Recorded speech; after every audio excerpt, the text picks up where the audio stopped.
প্রিয় শিক্ষার্থী, এখন আমরা জানব সেটের প্রকার। আমরা কয়েকটি উদাহরণের মাধ্যমে বোঝার চেষ্টা করি। আমরা লক্ষ্য করি এখানে 3টি সেট রয়েছে এবং এরা গঠন পদ্ধতিতে আছে। আমরা লক্ষ্য করি প্রথম সেটটি হচ্ছে x belongs to n, অর্থাৎ x হচ্ছে সেটের উপাদান। এই উপাদানগুলি স্বাভাবিক সংখ্যা থেকে আসবে, such that এমনভাবে আসবে, এই চিহ্নটি হচ্ছে such that, অর্থাৎ এমন যে এই স্বাভাবিক সংখ্যাগুলি কেমন হবে, x 18 এর গুণনীয়ক, অর্থাৎ 18 এর যে সকল স্বাভাবিক সংখ্যা গুণনীয়ক তারাই হচ্ছে এই সেটের উপাদান।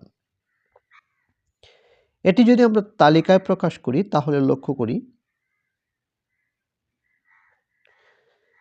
18 এর গুণনীয়ক, অর্থাৎ যে সকল স্বাভাবিক সংখ্যা দ্বারা 18কে ভাগ করা যায়, অর্থাৎ 1 সংখ্যা দিয়ে 18 বিভাজ্য, 2 দিয়ে 18 বিভাজ্য, 3 দিয়ে 18 বিভাজ্য,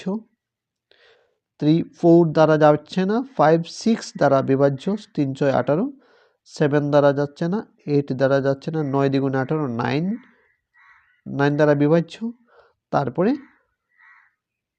18 দ্বারা বিভাজ্য।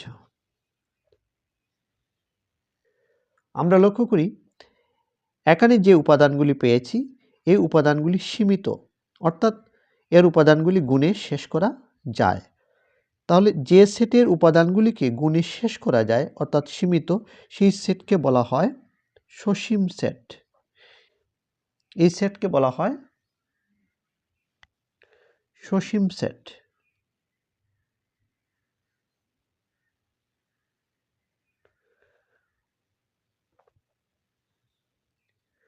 আমরা লক্ষ্য করি এখানে যে সেটটি আছে x such that x belongs to n, অর্থাৎ x স্বাভাবিক সংখ্যার সেট, x স্বাভাবিক সংখ্যার ভিতর থেকে আসবে। এখন x স্বাভাবিক সংখ্যা যদি হয়, স্বাভাবিক সংখ্যার শেষ নেই, 1 2 3 4 5 চলছে, অর্থাৎ স্বাভাবিক সংখ্যার যেহেতু শেষ নেই অর্থাৎ সীমিত নয়, তাই এই সেটটিকে বলা হয় অসীম সেট।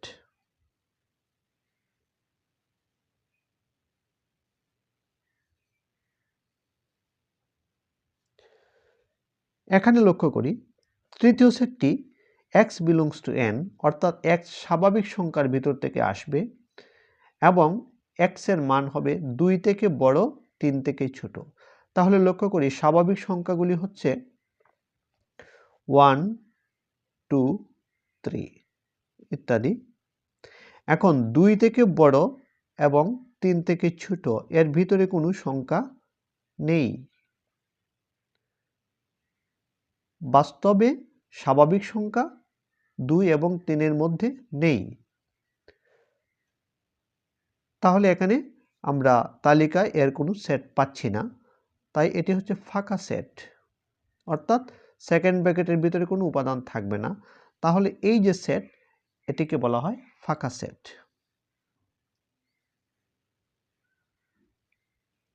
তাহলে আমরা এখানে 3 ধরনের সেট পেলাম: সসীম সেট, অসীম সেট এবং ফাঁকা সেট। সসীম সেট কাকে বলে? যে সেটের উপাদানগুলি সীমিত অর্থাৎ গুণে শেষ করা যায় তাকে বলা হয় সসীম সেট। অসীম সেট কাকে বলে? যে সেটের উপাদানগুলি গুণে শেষ করা যায় না, অসীম পর্যন্ত বিস্তৃত, তাকে বলা হয় অসীম সেট। আর যে সেটের কোনো উপাদান থাকবে না কিন্তু সেট আছে কিন্তু উপাদান নেই, সেটিকে বলা হয় ফাঁকা সেট।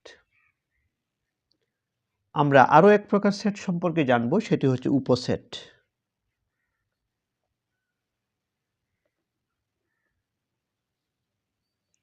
উপসেট হচ্ছে, মনে করি এ একটি সেট, সেটি হচ্ছে 1 2 3 4, এটি একটি সেট।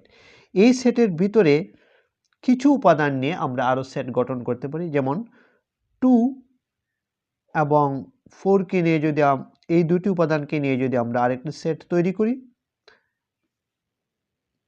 তাহলে এই সেটটি হচ্ছে এ সেটের উপসেট।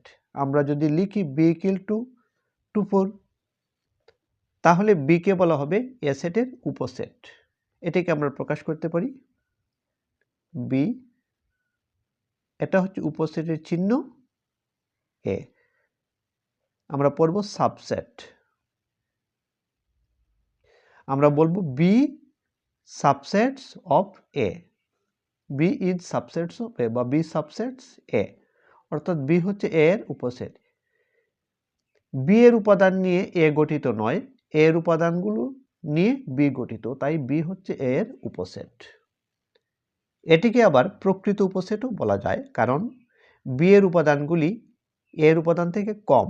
যখন বি এর উপাদানগুলি এ এর উপাদান থেকে কম থাকবে তখন সেটিকে বলা হবে প্রকৃত উপসেট, এবং প্রকৃত উপসেটের চিহ্নটি হচ্ছে এই।